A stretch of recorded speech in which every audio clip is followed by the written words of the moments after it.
Bonjour. Partagez quelques idées. Décontracter et décontracter. Quand est-ce qu'il faut contracter, quand est-ce qu'il faut décontracter? Est-ce que la décision est prise dans le moment ou elle est déjà prise auparavant? On vit uniquement des conséquences ou des répercussions. Ça, c'est un peu...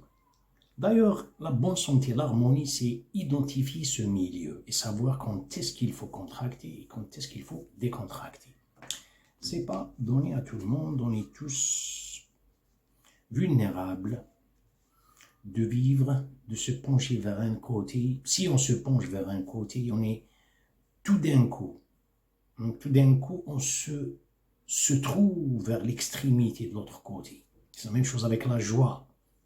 Regardez la joie, très heureux. Lorsqu'il y a le très heureux, vous allez être dans notre balance. Contracter, décontracter. On n'est pas en train de parler du corps, c'est-à-dire bien que ça fait partie de cette contraction, cette décontraction. Le malheur, c'est que il y a quelque chose qui se contracte contre notre volonté. C'est la même chose lorsque vous avez une crampe. Qu'est-ce que c'est qu'une crampe? La crampe, c'est physical spasme physique. Et ça fait avec des douleurs. Vous voulez décontracter le muscle, puis vous ne pouvez pas. Il se contracte. Ils disent parce qu'il y a un manque de magnésium. Peut-être que oui, peut-être non. Mais la raison principale, c'est que chaque chose dans le corps qui se passe dans le corps, généralement, je ne dis pas 100%, mais généralement, c'est à cause du système nerveux. Quand est-ce qu'il faut contracter, quand est-ce qu'il faut décontracter? On prend des décisions dans notre vie, vous savez, des décisions comme un être humain, mais le malheur, c'est qu'on pense comme Dieu, avec un D minuscule, sans le savoir. Généralement, c'est l'incertain. On veut anticiper l'incertain et on fait un grand effort pour sécuriser cet incertain qui n'est pas le nôtre. Je vais donner une petite histoire. Une petite histoire, bien que cette histoire n'a rien à voir avec notre sujet. Mais je prends ce zigzag pour revenir à notre ligne droite. Vous savez, pendant le pèlerinage, Dieu a toléré, a permis aux fidèles de pêcher. Je parle de la pêche, accent circonflexe. Et il leur a interdit de chasser. Vous savez, le pèlerinage, vous êtes pendant cette période, il y a pas mal de choses vous n'avez pas le droit de faire. Bon, pas citer ça. Mais qu'est-ce qu'il y a derrière ça? Je ne dis pas la raison pour laquelle Dieu a ordonné, Dieu a toléré. C'est ce que j'ai trouvé, moi. Non, j'ai trouvé une goutte d'eau de son océan. Et pourquoi? Qu'est-ce qu'on voit derrière la chasse et qu'est-ce qu'on voit derrière la pêche? Regardez, la chasse, vous prenez une carabine, et vous êtes, voilà, ça c'est interdit. Vous n'avez pas le droit de chasser. Vous êtes sur le solide, visible avec l'œil nu, un programme, vous avez une tangente, vous avez une trajectoire bien définie, vous avez un but, ça y est. Vous voyez le lapin, je ne sais pas, vous voyez par exemple un oiseau, un gros oiseau, et vous le suivez.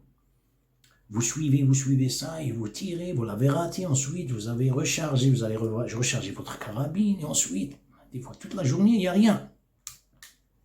Si vous demandez à ce chasseur, vous lui dites, qui est-ce qui contrôle la situation ici? Il explose, bien sûr que c'est moi. Et vous lui demandez qui est-ce qui contrôle les émotions, les décisions, bien sûr. Bon, je parle des gestes et déplace plus les émotions. Mais c'est moi. Il ignore complètement qu'il est contrôlé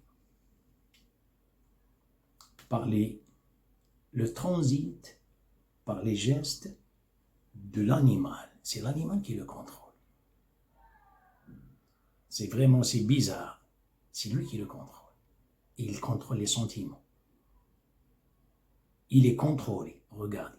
Alors que cette période de pèlerinage, c'est que Dieu veut vous donner, éliminer le monde matériel et vous donner le monde spirituel pour que vous récupériez votre kingdom, le trône. Regardez ce qui se passe. Vous revenez à votre temps primordial. Vous ne devez pas munir de vêtements cousus. Vous avez uniquement, vous voyez comme vous les voyez, il ne faut rien du tout. Mais ici, vous êtes contrôlé par le monde matériel ou par le monde animal et tout ça. Par contre, la pêche, qu'est-ce qu'il y a derrière la pêche? La pêche, vous jetez par exemple, je ne sais pas comment on l'appelle, le filet là. Vous le jetez, je ne sais pas le nom français, je ne connais pas. On dit chez nous le filet. Vous jetez. Il y a la nasse aussi. La nasse, c'est un conteneur avec, je ne sais pas, un certain matériel. Un conteneur cylindrique, un gros, vous le mettez dans là, par exemple. Il y a par exemple une façon pour le poisson, lorsqu'il entre, il ne peut pas sortir. C'est une autre façon de pêcher. Ou bien vous voulez utiliser le moulini, ou je ne sais pas comment on l'appelle, avec l'hameçon. Mais qu'est-ce qu'il y a derrière lorsque vous jetez? Qu'est-ce que vous avez fait? Vous n'avez rien fait. Vous bouquinez, vous entendez la musique, ou je ne sais pas, vous avez jeté. Mais qu'est-ce qu'il y a après un certain, 1 heure, 2, je ne sais pas, 3 heures, qu'est-ce que vous allez trouver dans la nasse? Ou bien qu'est-ce que vous allez trouver dans le filet? Il y a la multiplicité, il y a le multiple, il y a la variété. Regardez. Le pajot merlan, je ne sais pas, l'octopus, je ne sais pas, la langouste, crevette et tout ça. Pas mal de choses. Regardez, vous avez fait un geste. Par contre, la chasse, il y a la multiplicité, il y a le changement de position, il y a l'effort, il y a trop. C'est-à-dire il y a une exagération alors qu'il y avait un. Vous avez utilisé le trop pour le un. Ici, vous avez utilisé le un pour le trop. Regardez ce qui se passe derrière la pêche. Revenons au sujet de contracter, décontracter. L'être humain veut approcher le monde matériel à partir de ses capacités lorsqu'il atteint certaines choses, il est dominé par l'acquis. Il agit à partir d'une couche sans qu'il le sache. Cette couche, elle lui donne de fausses énergies.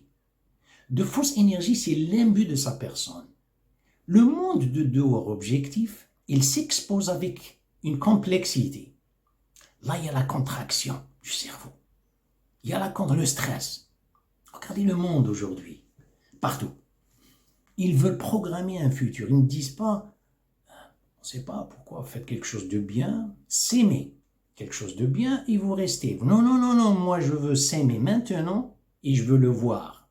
C'est ce que je veux le trouver. Regardez ce que l'être humain, comment il est aujourd'hui.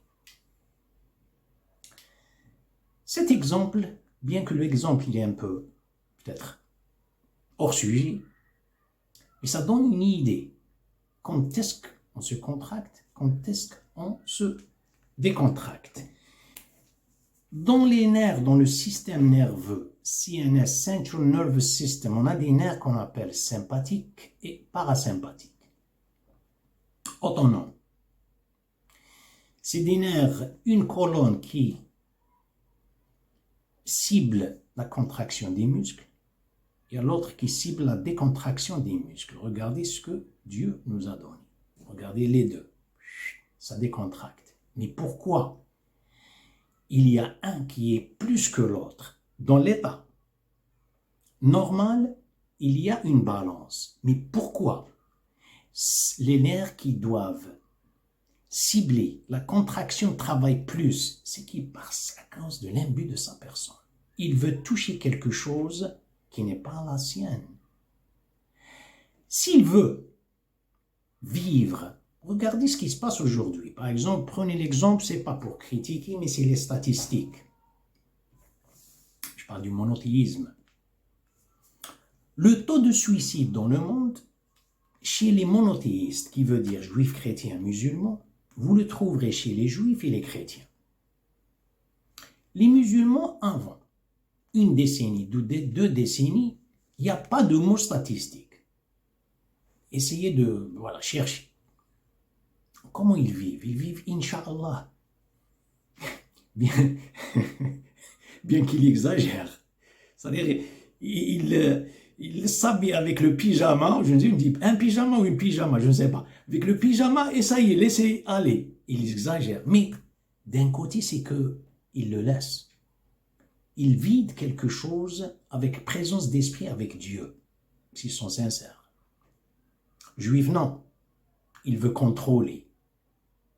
Vous trouverez le monde juif, chrétien, c'est eux, les tranquillisants qu'ils prennent, que ça soit pilule, que ça soit fumée, que ça soit... Mais c'est, voilà, tout le monde.